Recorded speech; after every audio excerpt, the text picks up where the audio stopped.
Okay, let's start with a basic understanding, and for those of you who are more advanced, I am going to be simplifying this a little bit to make it easier to understand, so try your hardest not to explode in the comments section. Picture profiles actually make for more work in the end, but they give you more options to how your picture is going to turn out. It's kind of like coffee.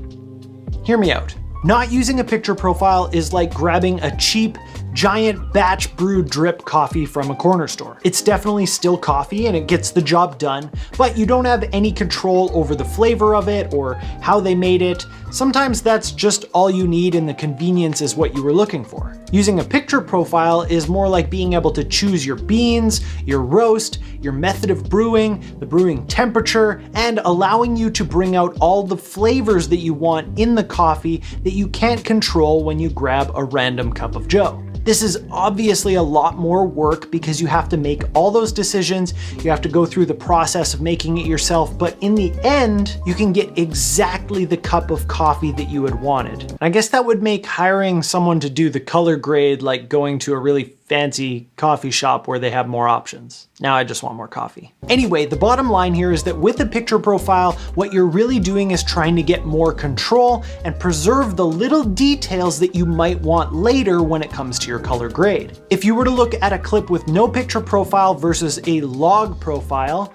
the standard picture looks done, whereas the log has a long ways to go before it looks great. Okay, so then why would you want to use a picture profile? Well, let's say for example, you're shooting a scene where there is a lot of dynamic range, meaning that there are super bright parts and super dark parts, all in the same shot. With the standard profile, aka no picture profile, you have a choice to make. You can expose the shot where you can see the darkest parts but you blow out the highlights, or you can save the brightest parts but have the dark parts so that they are hard to see and you lose detail. As the camera takes in the information that it sees on the sensor, it decides what it thinks a done image looks like with basic contrast and saturation. There's only so much information that the camera can store on the card depending on the format that you're shooting. However, when you shoot in a picture profile like a log profile, the camera applies specific parameters to the information that it gathers to essentially squish more information into a small space. This way we can try to keep the information in both the bright and dark parts of the picture, but the problem is that it looks super flat and not realistic at all, so we have to stretch that picture back out in the color correcting process. This gives you more flexibility with the picture because you've captured more of the information that you may have lost if you weren't using that picture profile.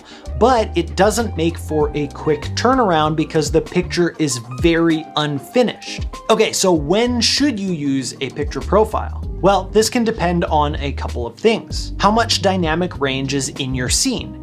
If there isn't much dynamic range in the scene and you're not in danger of clipping your blacks or your whites, then you might not need to use a profile at all. Also, how fast do you need to turn around the project? If you shoot in a flat profile like log, you'll need time in post-production to then grade the footage to make it look proper, so factor that in. If you need it turned around fast, maybe the better option is to shoot in a standard profile or no picture profile and sacrifice a bit of the control that you probably wouldn't have time to take anyway. Generally, I like to grade, and I'm not usually in a rush to release things, so I shoot in a picture profile to preserve a bit more of the information and have a bit more control. However, when I shoot little things for social media that I want to get around quick, I'll regularly shoot in a standard profile so that I can transfer it directly to my phone and upload without having to grade. It all depends on the project and the lighting for the situation or shot. All that being said, I personally like to use the same picture profile for an entire project to make it easier to match all the shots in the grade rather than having to match a bunch of different profiles together. So back to the original question, which profile do I use? Well, over the past couple of years, I've used 4. First off, there's standard, which is no profile.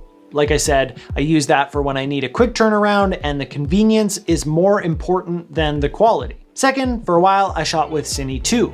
This profile is a little bit more flat than the standard profile, but it doesn't look bad straight out of camera. It preserves a bit more of the detail and gives you a bit more to play with, but you could still upload something looking like this and it wouldn't be completely out of whack. Third, I actually replaced most of my Cine 2 shooting situations with HLG3. HLG is a hybrid log gamma, so as the name suggests, it's partially log but not fully flat like a full log profile. It's nice and easy to grade and it preserves a lot of the highlight detail. And lastly, I shoot using S-Log2 when it's needed in high dynamic range settings. This is the most difficult to correct out of the ones that I use, and especially on the 8-bit formats that are currently offered by Sony. I try not to use it unless I have to. The issue with log and 8-bit is because it squishes the signal so much that you have to stretch it so far back out, and if there isn't enough information in the files, it can start to fall apart when you stretch it back out. Now, a quick disclaimer, this is a very basic look at what picture profiles do and why you might want to use them, but we're not really going under the hood super deeply, so I do suggest doing some more digging. And if you do have any questions, you can always let me know down in the comments, or if you have a suggestion for a future video you'd like me to make, you can always head to donadidit.com/suggestion box to let me know. And